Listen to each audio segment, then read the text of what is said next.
Cumprimento os irmãos com a paz do Senhor. Amém? Glória a Deus. Mais uma oportunidade que nós temos de estar ministrando a palavra do Senhor, irmãos. E eu quero, nesta ocasião, trazer uma mensagem, já quase concluindo o Sermão da Montanha. Nós enveredamos aí há mais de um ano, pregando nas oportunidades que temos, sobre o Sermão do Monte. Talvez um dos discursos mais importantes de Jesus. Mateus 5, 6 e 7, esses 3 capítulos, falam exatamente sobre a proposta de Jesus para os seus discípulos. Quem quer ser discípulo de Jesus precisa compreender essas verdades, e não só compreender, mas se tornar praticantes dela. Jesus apresenta nesse texto uma contracultura. Boa parte desse texto ele diz assim, o povo do mundo age assim, nós que somos crentes ou discípulos de Jesus devemos agir assim. E ele apresenta tudo isso. E nesta noite eu quero falar sobre o compromisso do cristão, que exige uma escolha radical. Servir a Jesus, irmãos, é uma escolha, é um chamado. Eu não posso pegar no seu braço e lhe obrigar a ser crente. É algo que é gerado no seu coração através do Espírito Santo, gera fé naquilo que a palavra de Deus diz, e você molda a sua vida pela palavra de Deus. E Jesus está aqui, eu quero ler o texto, para ficar claro, Mateus 7, os versículos 21 ao 27 diz assim, olhe só a força desse texto. Você pode manter a Bíblia aberta, eu tenho a intenção de expor esse texto, eu vou dar uma resumida aqui para a gente não se alongar, mas eu quero ter a paciência de expor esse texto para vocês. Diz assim, versículo 21, nem todo o que me diz Senhor, Senhor, entrará no reino dos céus, mas aquele que faz a vontade de meu Pai que está nos céus. Muitos naquele dia vão dizer, Senhor, Senhor, nós não profetizamos em teu nome, e em seu nome não expulsamos demônios, e em seu nome não fizemos muitos milagres. Então lhes direi claramente, eu não conheci vocês, afastem-se de mim, vocês que praticam o mal. Todo aquele, pois, que ouve estas minhas palavras e as pratica, será comparado com um homem prudente, que construiu a sua casa sobre a rocha. Caiu a chuva, transbordaram os rios, sopraram os ventos, bateram com força contra aquela casa e ela não desabou, porque tinha sido construída sobre a rocha. E todo aquele que ouve as minhas palavras e não as pratica, será comparado a um homem insensato, que construiu a sua casa sobre a areia. Caiu a chuva, transbordaram os rios, sopraram os ventos e bateram com força contra aquela casa, e ela desabou, sendo grande a sua ruína. Essas palavras, o evangelista Mateus registra como sendo do Senhor Jesus. Jesus disse isso, não eu. Aqui é uma verdade bíblica do que Jesus traz para cada um de nós. E aqui ele começa a concluir o Sermão da Montanha. Nós já estamos finalizando o capítulo 7, ou melhor, finalizamos o capítulo 7 de Mateus. Então, finalizamos o Sermão da Montanha. E Jesus agora, aqui nesse ponto, ele não está trazendo nova instrução. Ele não está trazendo uma nova recomendação. Aqui ele não diz sobre o que um indivíduo deve fazer ou não. Ele não está dizendo, olha, você que me segue deve fazer desse modo. De modo nenhum. O que Jesus apresenta agora é assegurar uma reação adequada à instrução que ele acabou de dar. Ou seja, ele apresenta alguém que é capaz de ouvir as suas palavras, alguém que agora pode moldar a sua vida e ou fundamentar a sua vida num alicerce adequado. Então ele não traz uma nova instrução, ele está dizendo, se você é capaz de ouvir o que eu estou lhe dizendo e colocar em prática, você vai construir o fundamento da sua vida sobre um terreno seguro ou sobre um terreno inseguro. E quem fará essa escolha? Jesus não diz que você seria obrigado a fazer uma determinada escolha. Ele diz, olha, quem escolhe terá o resultado adequado de acordo com a escolha que tomar. Então Jesus agora, lembre-se que no sermão anterior, Jesus tinha acabado de combater os falsos profetas. Agora Jesus sai desses falsos profetas e passa a falar sobre obediência e desobediência. Ele sai de uma profissão de fé meramente verbal, que é uma das coisas que preocupa ele, é que alguém que apenas fale sobre seguir a Jesus ou viver para Jesus, e também, ele também se preocupa com um conhecimento meramente intelectual. Então, eu quero caminhar com vocês nesse texto, observando que o nosso destino eterno, ele depende da obediência que nós tivermos à palavra de Deus e às orientações de Jesus. Então a gente precisa entender que não cabe uma neutralidade aqui. Nós vamos ter que decidir. Nós vamos ter que decidir que caminhos nós vamos tomar. E aí, no primeiro aspecto, eu quero deixar claro que a vida e a morte no dia do juízo, ela será determinada pela nossa reação moral a Cristo e aos seus ensinamentos aqui nesta vida. Então, onde eu vou passar minha eternidade?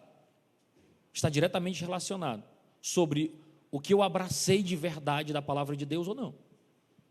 Se eu dei atenção àquilo que o Senhor orientou ou não. Então, eu quero caminhar com vocês sobre 2 aspectos apenas. Prometo não me alongar nesta noite. O perigo de uma profissão de fé simplesmente verbal, que é os versos 21 a 23. E o que seria uma profissão de fé? Talvez você não lembre, mas o culto que nós chamamos, ou a reunião que nós fazemos antes do batismo, a gente chama de profissão de fé. Naquele cenário, você passou uma caminhada com Jesus já há alguns meses ou anos, e chegou um momento que você vai fazer uma confissão pública. Até então, se você não nasceu num lar evangélico, ou se não veio até a frente para confessar Jesus como seu Salvador, né, geralmente para aceitar Jesus como seu Salvador, a própria palavra diz que aquele que com sua boca confessar, em seu coração crer, será salvo. Então, basicamente, você veio à frente, e um pastor pediu para você repetir algumas palavras, dizendo que Jesus seria o Salvador da sua alma e Senhor da sua vida. Então, você fez uma confissão aqui, pública. Mas no dia do batismo, né, tempos depois você vai ser batizado, a gente chama isso de profissão de fé, onde o pastor faz pelo menos 2 ou 3 perguntas sobre a fé que você tem. Se você crê na palavra de Deus, você crê em Jesus como seu único e suficiente Salvador. E aí, o batismo, que é uma confissão também pública, né, você está declarando que você se identifica com Cristo Jesus. Ali naquele dia, todos estão observando, você está dizendo, olha, eu estou morrendo para o mundo e nascendo para Jesus, eu estou sendo inserido aqui na identidade do Filho de Deus, e você fez uma profissão de fé, você confessou. Agora, o ponto aqui, chave, que Jesus, usando esse texto, de 21 a 23, ele se preocupa, não que você não tenha feito uma profissão de fé. A preocupação de Jesus nesse texto é que a sua profissão de fé, a sua declaração de fé nele seja meramente verbal. Em outras palavras, seja só da boca para fora. Seja só conversa fiada. Você falou do que você não crê. Porque Jesus está dizendo aqui, e ele está dizendo que isso vai acontecer. Ele está dizendo, naquele dia vai chegar gente que vai confiar nesta profissão de fé. Dessa confissão que fez. Ou seja, baseou toda a sua salvação no fato de algum dia ele ter dito, Senhor, eu te confesso como meu Salvador. Mas ele está dizendo que essas pessoas que vão chamar naquele dia, Senhor, Senhor, elas precisam ter muita atenção a isso. Porque se naquele dia o que será estabelecido não é o que nós dizemos hoje,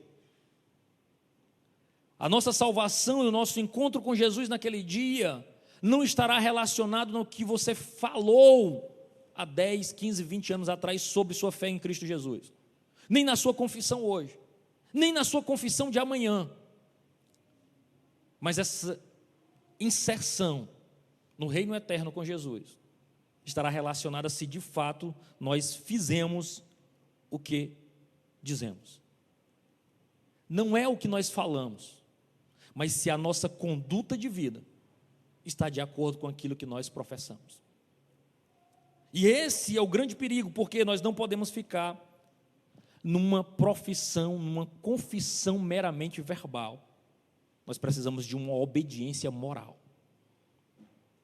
Não é só crer ou dizer no que você crê, é que esta verdade que você crê afete a sua vida, as suas decisões, a forma como você vive a sua vida. É claro que uma profissão de fé ela é necessária, verbalizar é necessário, é por isso que nós dizemos aqui, né? Se com tua boca confessares e em teu coração creres, tu serás salvo. Ou seja, você precisa confessar, mas precisa crer com o coração. E essa sua fé precisa gerar resultados. Precisa gerar conduta. Essa fé, ela não pode ficar apenas no campo da verbalização. Não é só eu dizer que creio, que faço. Eu, de fato, preciso viver de acordo com esta fé. Louvado seja o nome do Senhor. Por que é importante aqui? Porque esse pessoal aqui estava dizendo, ó, Senhor, Senhor. Ou seja, eles estavam fazendo uma confissão. Estavam declarando, Senhor, Tu é meu Senhor. Jesus, eu te confesso.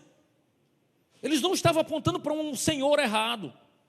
Eles não escolheram uma senhora errada. Eles estavam apontando para uma fé em Jesus mesmo. Senhor, Senhor. Ou seja, era uma profissão de fé respeitosa. Por quê? Estava se referindo ao Senhor Jesus como seu Senhor. Olhando o senhorio de Cristo sobre as suas vidas. Era uma profissão de fé que a gente chama de ortodoxa. O que é ortodoxia? Correta. Jesus de fato é Senhor. Quando Jesus morreu e ressuscitou, o escritor de Atos todo, ele dizendo, melhor dizendo, em Mateus 21, ele vai dizer que, 28, ele vai dizer que todo o poder foi me dado nos céus e na terra. Ou seja, agora ele é Senhor de tudo. Lucas, em Atos, vai dizer que a ele foi dado um nome que é sobre todo nome.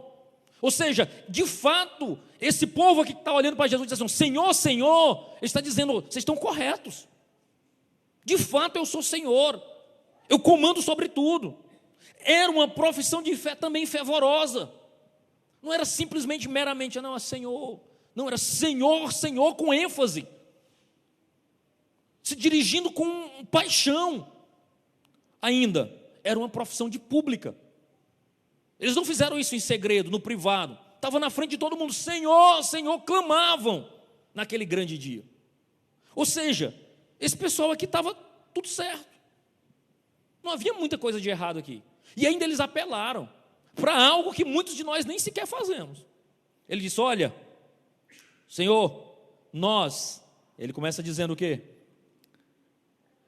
Nós não profetizamos em teu nome. Até que profetizar, dá para sair umas profetadas, né? Dá para o cabo enrolar. Aí agora quando você vai para o outro item, e em teu nome nós não expulsamos demônios, aí já é mais complicado.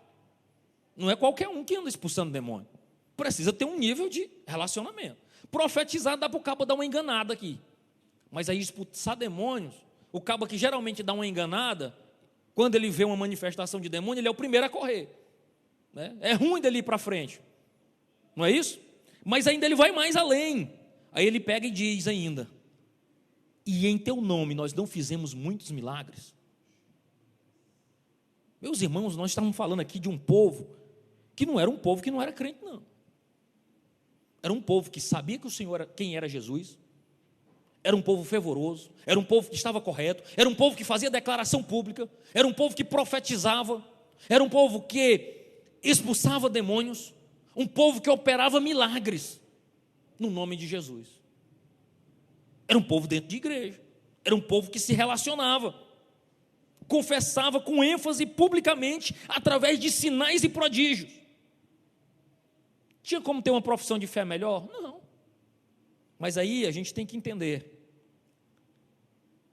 que há uma declaração deles solene no sentido de tudo isso que eles declararam sobre Cristo Jesus.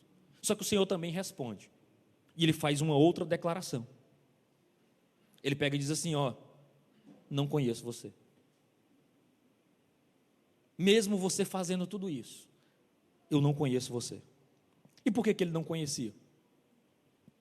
Porque esse povo, embora fazendo tudo isso, de acordo com o texto de Jesus aqui, era um povo que praticava o mal, que vivia em iniquidade. Era um povo que tinha se acostumado com o pecado, que se acostumou com o sagrado, que se acostumou a subir num púlpito e não morrer, como acontecia no Antigo Testamento, mesmo em pecado, e eles tocavam vida que toca, vida que segue. E isso gerou em muito tempo, para mim, crise. Eu digo, mas como é que a gente sabe de uns camaradas tão desmantelados? Estão aí operando, dizendo, fazendo e acontecendo. Até quando, Deus? E eu me deparei talvez com um dos versículos mais duros da Bíblia. Salmo 50, 21. Onde o próprio salmista diz, respondendo-se por Deus, ele diz assim, ó: tu pensavas que eu era como tu. Em outra palavra, como se ele estivesse dizendo, quem conhece essa expressão vai saber bem, tu pensavas que eu era teu pareceiro, que eu era igual a tu, porque eu me calei. Mas não te preocupa, eu te arguirei, você vai prestar conta.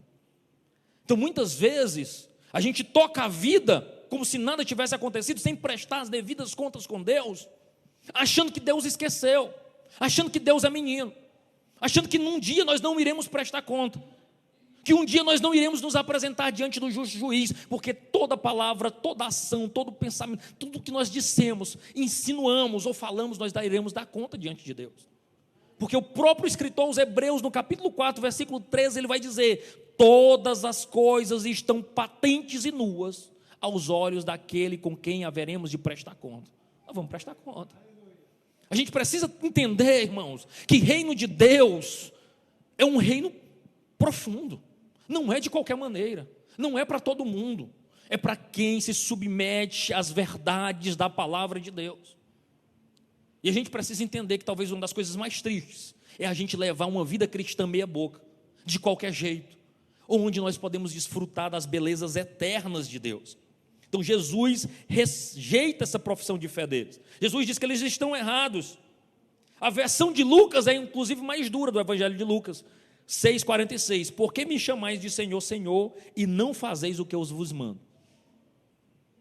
Está chamando de Senhor, Senhor, e fazendo tudo errado, fazendo diferente, tendo uma desconexão entre o que se fala e o que se faz.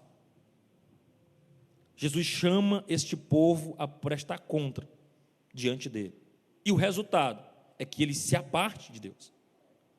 Uma profissão de fé, uma conversão pública é insuficiente, irmãos, quando nós não vivemos uma vida no Evangelho. Não basta, irmãos, darmos a impressão que honramos o Senhor. Não basta nós declararmos que honramos o Senhor, dizendo ou chamando Ele de nosso Senhor. Não basta recitarmos o versículo bíblico ou o credo da igreja, naquilo que a igreja crê, ou cantarmos hinos expressivos de louvor a Deus. Não basta. Deus não se impressiona com palavras piedosas e ortodoxas, corretas, lindas, maravilhosas. Ele continua pedindo evidências de nossa sinceridade, com boas obras de obediência. Nós precisamos entender que a nossa vida cristã, ela não é um teatro para nós nos apresentarmos diante de alguém. Nosso ministério não é quando nós estamos na igreja. A nossa fé não é provada nesta comunidade. Aqui é muito bem. Todos nós concordamos com a palavra de Deus. Todos nós sabemos quem é Jesus. A nossa fé é provada na nossa conduta cristã, no nosso ambiente, fora da igreja. Nós precisamos entender, irmãos, que Deus não fica impressionado quando nós estamos com o microfone na mão. Ele conhece o nosso interior.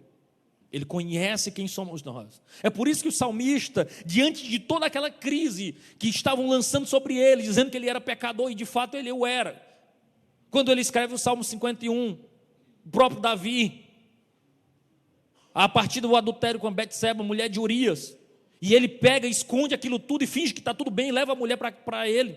Depois Natã o repreende. Tudo isso se torna público e notório. Então eu imagino o burburinho do povo, o rei, olha, pecou, e por aqui vai. Quando ele se arrepende, ele não vai se justificar com o povo, ele vai para Deus. Ele diz: ó Senhor, sonda-me e me conhece, e vê se há em mim algum caminho mau. Eu não vou me justificar publicamente. Não são as minhas palavras. Não é se eu falar bonito diante de ti. Não é se a oração é enfeitada em palavras. Faz um raio-x do meu coração e vê logo. Olha aqui para dentro. Eu não vou enfeitar nas palavras. Eu quero só ser sincero diante de ti. E a gente precisa ter essa consciência, irmão. Porque é tempo de nós nos lançarmos na presença de Deus com sinceridade. Mais do que dizermos que somos crentes, nós precisamos de fato o ser. Viver uma vida do Evangelho. Uma vida afetada pelo reino de Deus. Uma vida de cristão. que ama a palavra de Deus, que ama o reino de Deus. Segundo ponto, o perigo de um conhecimento meramente intelectual. Eu vou reler o texto, para você não perder. Todo aquele, pois, que ouve as minhas palavras, ele está falando sobre dois fundamentos aqui. Ele saiu agora de alguém que era crente, que fazia uma profissão de fé, que declarava que era crente, que operava milagres, que expulsava demônios, que profetizava, e fazendo tudo isso, tinha uma vida de desobediência a Deus, tinha uma vida que ia contrário àquilo que a palavra de Deus ensinava. Apesar de operar todas essas maravilhas, tinha um coração distante de Deus, desconectado da realidade. E a estes, o próprio Senhor Jesus disse: olha, não me engana, eu conheço. Esses aqui, que nós acabamos de falar, afirmavam que conheciam Jesus como Senhor, Senhor. E Jesus contradiz eles, dizendo assim: eu não conheço vocês. Vocês usaram meu nome por aí, mas eu não sei quem é vocês. Eu não conheço vocês. É isso que ele está dizendo aqui. Agora ele parte para uma outra realidade. Ele fala agora assim, sobre aquele que ouve as palavras, e aqueles que ouvem e as praticam, e aqueles que ouvem e não as praticam. Então veja que agora nós havíamos feito um contraste, uma comparação entre o dizer e o fazer, e vamos mudar agora para o ouvir e fazer. Alguém estava dizendo que era, mas não era. Estava dizendo que fazia, mas não fazia. Agora Jesus, a partir do verso 24 do capítulo 7, está preocupado com alguém que ouve e faz, e alguém que ouve e não faz. E para esses dois tipos de pessoas, tem dois caminhos, dois fundamentos diferentes para a construção da sua vida. De um lado está uma pessoa que ouve as palavras e as pratica, e de outro, quem ouve e não as pratica. E depois ele vai falar sobre o obediente e o desobediente. Veja que ele diz claramente o seguinte, que havia dois construtores. Um era sábio. Ele cavou, ele construiu sua casa sobre a rocha. Todo construtor, e nós temos aqui pelo menos dois pedreiros aqui, irmão Cândido e o irmão Gilberto, e se eu desconheço outro que esteja aí, que talvez seja, mas pelo menos que eu conheço, mas o irmão Valdinato também, que trabalha com construção, sabe que quando você vai construir, você precisa de um fundamento, né? Você vai precisar fazer o famoso alicerce ali, cavar, fazer as cavas, né? Geralmente o pessoal enche de pedra, põe cimento, alguns até ainda arrisca fazer um amarradinho com uma treliça para ficar mais garantido e evitar que rache, já na parte de baixo. Tudo isso para garantir que com o tempo não haja rachadura na casa. Se você fundamentar bem direitinho, ela não vai rachar, porque ela vai ficar bem apoiada, bem fundamentada. Se ela não for bem adequada nesse fundamento, nessa parte inicial, todo o processo está errado, porque é o primeiro passo. Não dá para você dizer: eita rapaz, já está no ponto de madeira e eu esqueci de botar as pedras do fundamento. Não dá para desmanchar mais, é prejuízo. Então você tem que ter cuidado onde você constrói. E aqui, Jesus estava exatamente ilustrando isso. É quando você vai começar a construir a sua casa, que você tem que ter especial atenção. E ele está dizendo que tem consequências para quem escolhe. Ele chama de sábio quem procura colocar a sua casa sobre a rocha. E chama de tolo aquele que lança os fundamentos da sua edificação sobre a areia. Mas sabe o que é interessante? Que se um observador casual, ou seja, alguém que vai passando na rua, olha para a casa construída, ele não sabe se tem fundamento ou não. Principalmente se ela for bem novinha. Acabar de ser feita, pintadinha, ainda não deu tempo de rachar as paredes, ele não sabe o que é que se está lá embaixo ou não. Se foi feito um bom fundamento, um bom alicerce ou não. Ele vai passar e vai achar tudo normal. E o que dirá ou o que revelará os fundamentos de uma casa? A adversidade, o tempo. É exatamente o que Jesus está dizendo. Só foi possível perceber em que fundamentos estavam postas aquela casa quando chegou a hora da adversidade. A adversidade bateu na porta, tocou na campainha e disse: e agora?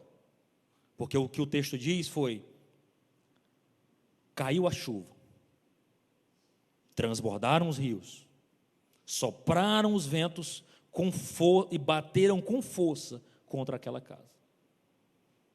Veja que as mesmas situações aconteceram às duas casas.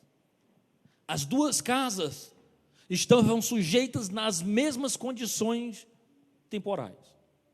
Assim somos nós. Nós que conhecemos Jesus e aqueles que não conhecem Jesus estão fundamentados ou estão sujeitos às mesmas adversidades da vida. E o que nos fará ficar de pé e o que fará alguém desabar? O fundamento onde ele tem posto a sua vida. O que o Senhor está dizendo aqui, que a única diferença naquelas duas casas estavam no alicerce.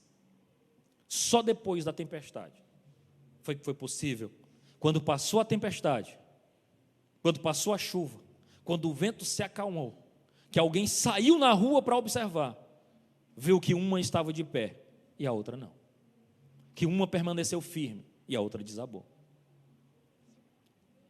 A gente precisa entender essas verdades, porque a diferença fatal e fundamental foi revelada exatamente quando os alicerces foram postos. Então veja que não foi imediatamente. Às vezes é possível viver anos em cima dos alicerces errados e não acontecer absolutamente nada. Até que um dia a adversidade chega.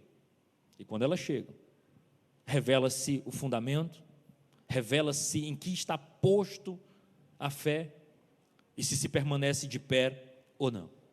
A gente precisa entender, dentro desse contexto aqui, trazendo talvez para uma aplicação, ambos parecem estar edificando vidas cristãs. Jesus não está fazendo uma comparação entre cristãos e não cristãos. Ele está, pelo contrário, falando de pessoas que têm uma vida comunitária, são membros de uma igreja. Geralmente a gente pensa que alguém que fundamenta a sua vida sobre a areia é alguém que está lá fora que não conhece Jesus. Mas o que Jesus está falando aqui é para alguém que conhece a comunidade. Veja que ele está vindo de alguém que acabou de dizer Senhor, Senhor. Ele está dizendo para alguém que tem vida de igreja. Quem sabe aqui, esses dois edificadores leem a Bíblia, vão à igreja, ouvem sermãos, compram literatura cristã. Os alicerces de suas vidas estão ocultos aos nossos olhos. Não dá para saber no dia a dia da igreja. Nós não dá para saber e conhecer no dia a dia da igreja. Quem sabe eles estão assistindo o sermão aqui. Eu tenho os dois tipos de edificadores aqui. Porque os dois tipos de edificadores escutam, ouvem, estão no culto de doutrina, de ensino. E qual é a diferença entre eles? É que um pratica e o outro ignora. Veja que ele está comparando a edificadores. Aquele que ouve as minhas palavras e as pratica, e aquele que ouve as minhas palavras e não as pratica. Então a diferença aqui não está no ouvir. Os dois escutam. Os dois têm uma audição completa e perfeita. Os dois conseguem entender. A diferença aqui está com o que cada um faz com o que ouve. Eu não posso aplicar essa mensagem ao teu coração. Eu não posso fazer com que ela desça e você saia daqui e produza mudança de vida. Eu posso pregar e orar ao Espírito Santo para que ele te convença desta verdade. Mas o que você vai fazer é uma escolha pessoal. E essa escolha pessoal terá consequência. A verdadeira piedade se distingue totalmente de sua imitação até que venha a provação. Porque é na provação que os verdadeiros são revelados. É quando acontece a provação, a dor, a dificuldade, a angústia, é que é posto à prova a nossa fé e em que está firmada a nossa fé. É quando a árvore balança que os frutos firmes permanecem.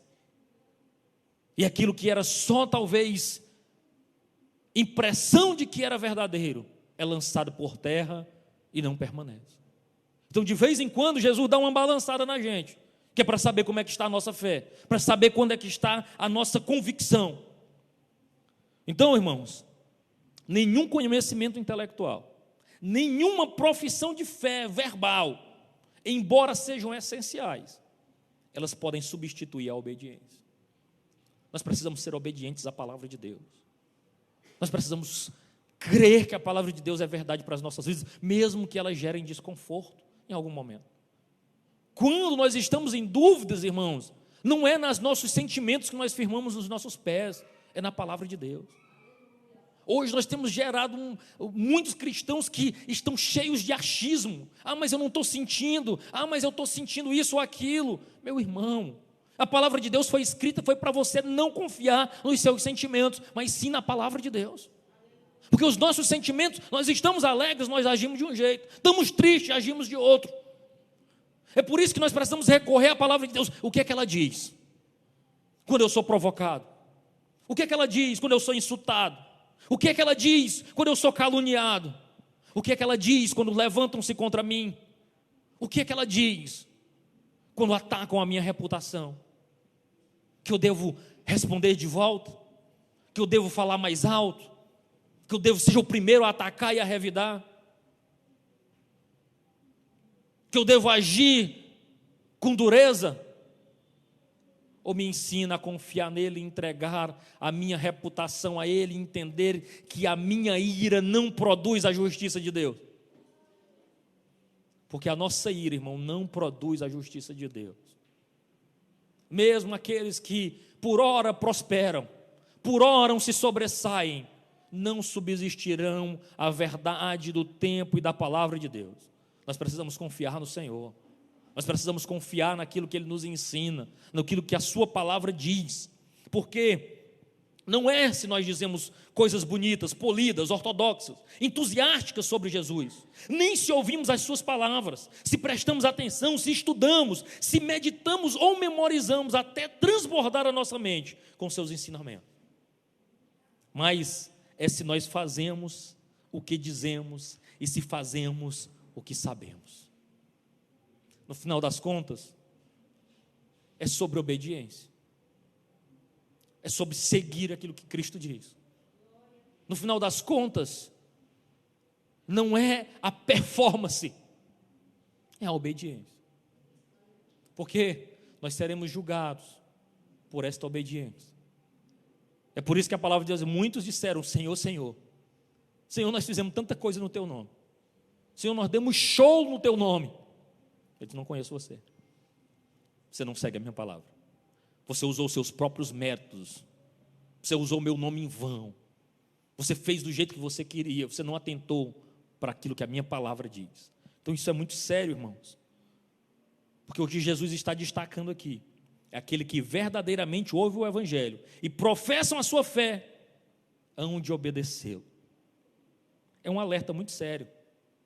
Especialmente porque Jesus não se poupa de fazer isso nas cartas dos apóstolos. Veja o que é que João diz aqui, ou o alerta que João diz, na primeira carta de João, capítulo 1, versículo 6. Se dissermos que mantemos comunhão com Ele e andarmos nas trevas, mentimos. Aquele que diz, eu o conheço, e não guarda os seus mandamentos, é mentiroso. É sério.